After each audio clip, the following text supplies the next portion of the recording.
Je remercie toutes les personnes en fait qui ont veillé à l'organisation de cet événement. Je remercie la RSO pour le sujet. La thématique, elle est évidemment très intéressante pour le secteur industriel, mais pas que.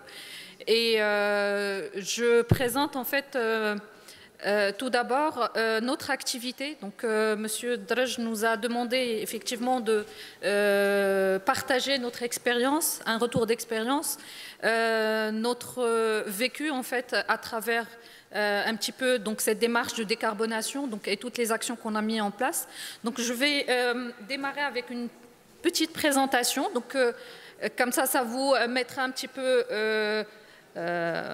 en lien avec l'activité pour que vous puissiez reconnaître aussi pour les personnes qui ne connaissent pas encore la Sonacid.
Donc, merci d'avoir suivi un petit peu cette vidéo qui présente un petit peu notre cœur de métier, notre activité, notre orientation stratégique et un petit peu nos principes en fait qui remodèlent un petit peu notre modèle économique et bien évidemment donc toute la partie de responsabilité environnementale et sociétale en fait est partie intégrante de notre business model de manière globale. Donc comme vous le savez, donc Sonacid, donc c'est deux principaux sites de production, donc le site de Jor Phosphore, donc avec une aciérie, un laminoir au niveau de Nador, et on a une activité d'armature au niveau de Borchid. Donc c'est longométal armature.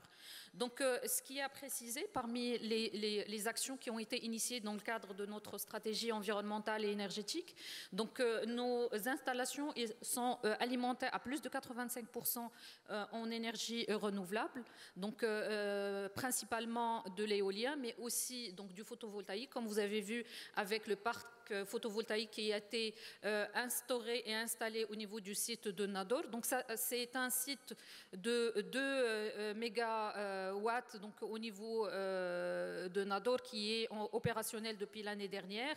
Et donc cette année, on a annoncé un nouveau projet aussi, Inch'Allah, pour l'implantation d'un nouveau parc. Donc notre panel de produits, donc il est assez diversifié, qui nous permet d'avoir en fait une multitude d'orientations et aussi le développement, donc notamment de nouveaux produits à forte valeur ajoutée. Donc bien évidemment, donc nous sommes certifiés, bien évidemment, donc c'est des normes volontaires. Totalement volontaire en fait, comme a précisé Sitaibi tout à l'heure, 14001 pour la partie environnementale, 9001 pour la qualité, 50001 pour la partie énergétique et bien évidemment la 45001 pour la partie SST au niveau de nos installations. Nous sommes aussi labellisés RSE par le label CGEM. Et nous avons des certifications produits, donc NM, pour toutes les catégories de produits, donc rang à béton et fil machine. Et bien évidemment, on a une certification pour la partie fibre qui est spécifique. Alors, je partage avec vous brièvement les orientations stratégiques en fait, du groupe. Nous avons 4 principales orientations. La première des choses, c'est la valorisation du capital humain, bien évidemment. Donc, tout ne peut se faire par la valorisation du capital. Donc ça a été dit tout à l'heure, avec la formation, avec l'accompagnement, avec le développement. Donc le deuxième volet, c'est le leadership et le relais de croissance, donc notamment à travers le développement de nouveaux produits à haute valeur ajoutée. Et ça a été concrétisé l'année dernière avec la nouvelle unité de production de la fibre d'acier. Le troisième volet, c'est l'excellence opérationnelle. Alors là, c'est un volet qui allie croissance économique et business, mais aussi toute la partie opérationnelle et maîtrise opérationnelle des aspects, que ce soit énergétique, que ce soit environnementaux, que ce soit sur le volet, on va dire, SST, fiabilité des équipements, etc. Et le dernier volet, c'est un volet qui est phare, qui est global, qui est le Green Steel. Donc l'objectif et l'ambition du groupe, c'est d'offrir au niveau marché national et international un produit qui respecte les réglementations et les standards internationaux en matière d'empreinte environnementale de manière globale et l'empreinte carbone en particulier. Donc, pour la partie Green Steel, donc, comme vous le savez, donc, Sonacid se base essentiellement sur le recyclage. Donc, à la différence des principales unités de production d'acier à l'échelle internationale qui s'alimentent principalement par on va dire, du minerai. On est, comme j'ai dit tout à l'heure, alimenté par des énergies renouvelables et on est engagé aussi par le développement durable de produits durables à haute valeur ajoutée. Donc, on s'appuie à date d'aujourd'hui sur la recherche et développement au niveau de notre groupe, comme on est adossé à ArcelorMittal au niveau mondial. Donc c'est un géant de l'industrie de l'acier, mais on a aussi développé un laboratoire de recherche et développement en interne au niveau de Sonacid de site Joffre pour pouvoir développer à la fois pour l'appui de nos produits, mais aussi pour développer toute la stratégie de développement et de valorisation des coproduits.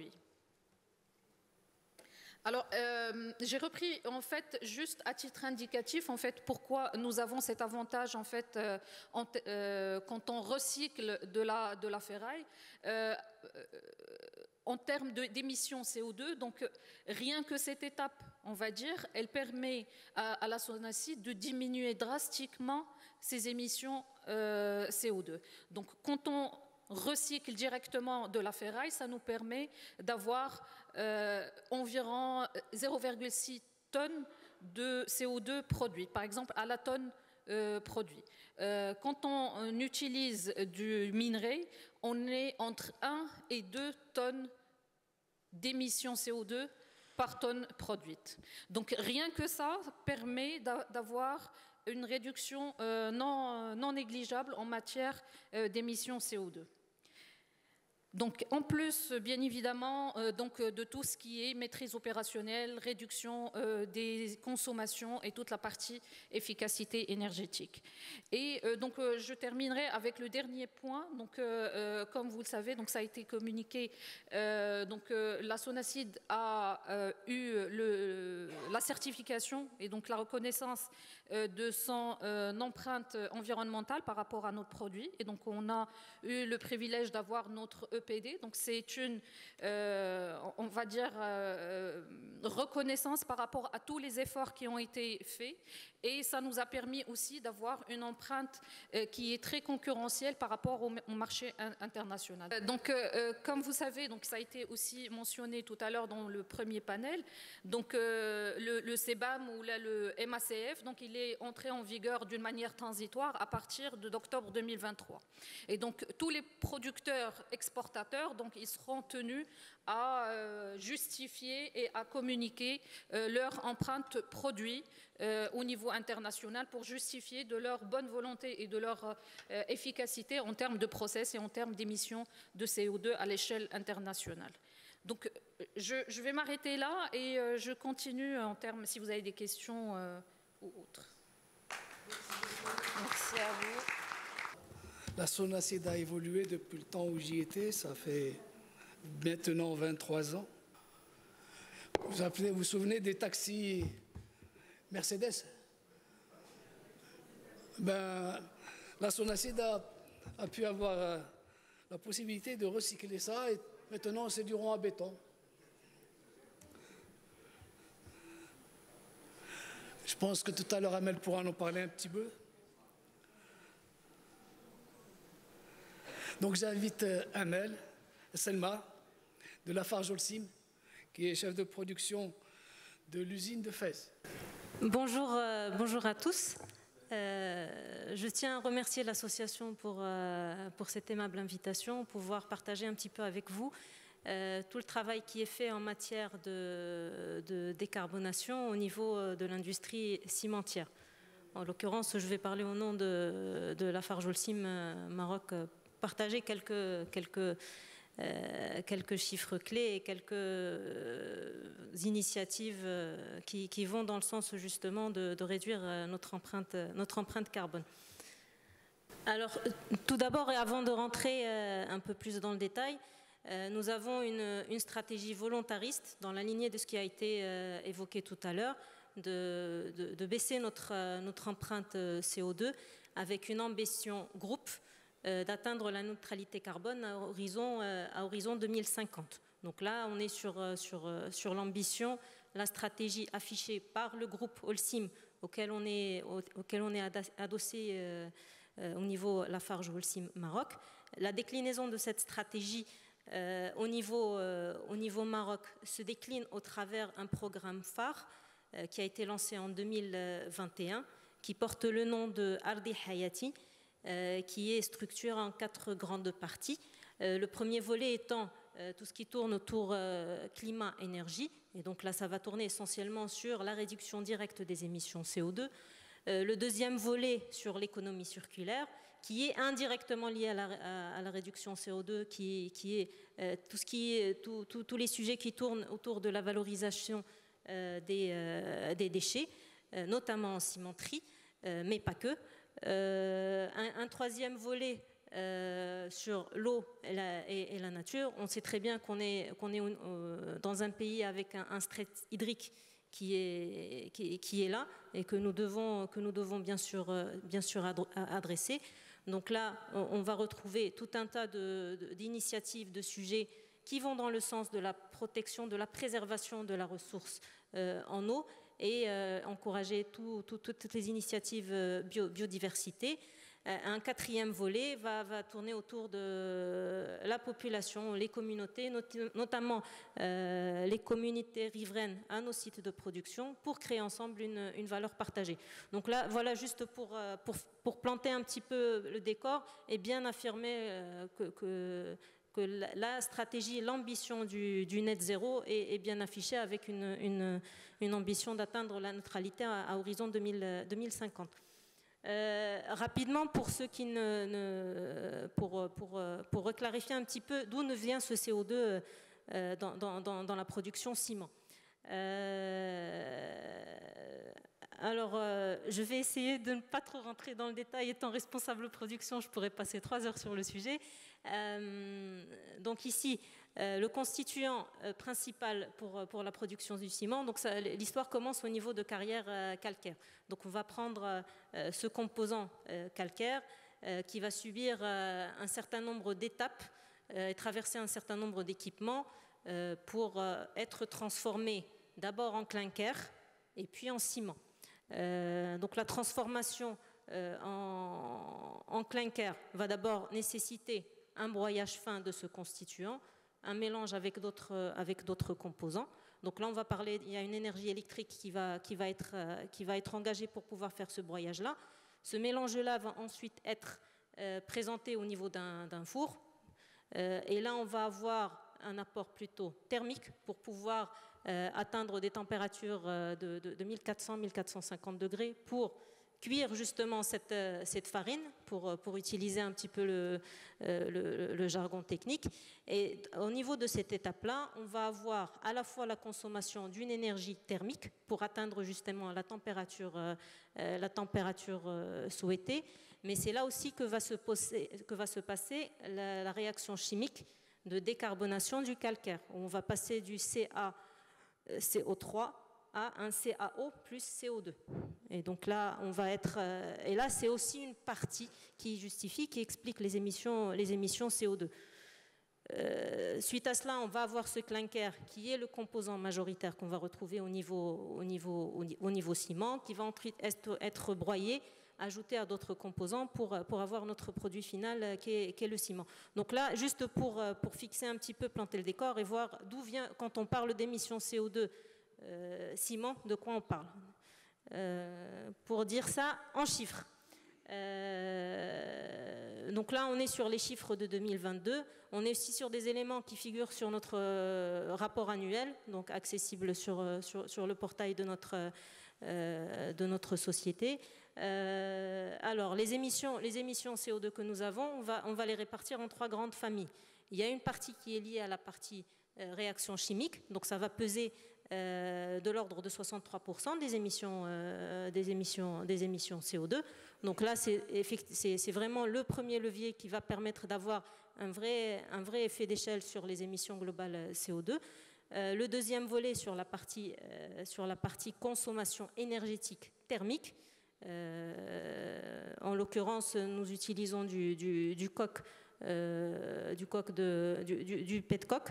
Et également des combustibles alternatifs. On verra quelques exemples tout à l'heure. Et donc, cette partie-là, énergie thermique, va peser 35%. Et puis, nous avons une partie électrique, là où on va retrouver la partie broyage, la partie transport des matières, etc., qui pèse 2%. On verra pourquoi tout à l'heure. Donc là, c'est un petit peu ce qui explique les émissions CO2 qu'on va retrouver au niveau ciment. Et si on convertit ça à la tonne cementitious ou à la tonne ciment, on a clôturé l'année 2021 sur le scope 1 à 550 kg CO2 à la tonne cementitious sur le scope 1, donc qui est sur le volet thermique et sur le volet thermique et sur la partie réaction chimique mentionnée tout à l'heure, et un 10 kg CO2 à la tonne ciment pour la partie électrique. Nous avons l'ambition d'atteindre la neutralité à 2050, comme dit tout à l'heure, et on s'est fixé aussi des jalons intermédiaires avec des réductions d'une année sur l'autre, et on a l'ambition de passer en deçà des 500 kg à la tonne CO2 à horizon 2026. Alors, il est important de bien comprendre d'où nous vient le CO2, au même titre du point de mesure qui a été évoqué tout à l'heure, afin de pouvoir dresser les actions nécessaires, les hiérarchiser, les prioriser, de sorte à pouvoir mettre en place ces actions-là le plus efficacement possible. Alors sur le premier volet, la partie réaction chimique est ce qu'elle est, donc sur ce volet-là, il n'y a pas grand-chose à faire. Tout le travail pour attaquer ce volet-là va consister à trouver des alternatives, à trouver des moyens pour réduire la proportion de clinker dans les recettes ciment. Et donc c'est ce qu'on appelle dans le jargon la réduction du facteur clinker ou du K sur C, et ça va consister à développer des produits à faible teneur clinker ou à bas K sur C, tout en maintenant les qualités d'usage qui sont connues, tout en maintenant les performances ciment qui sont connues que l'on retrouve sur le marché. Donc, donc ça c'est sur le premier volet, sur la partie facteur clinker. Sur le volet thermique, donc qui pèse les 35%, donc on va essentiellement travailler sur la partie substitution, sur la partie substitution thermique en développant tout ce qui est collecte de déchets, tout ce qui est plateforme de pré-processing. Nous avons d'ailleurs une filiale GeoCycle qui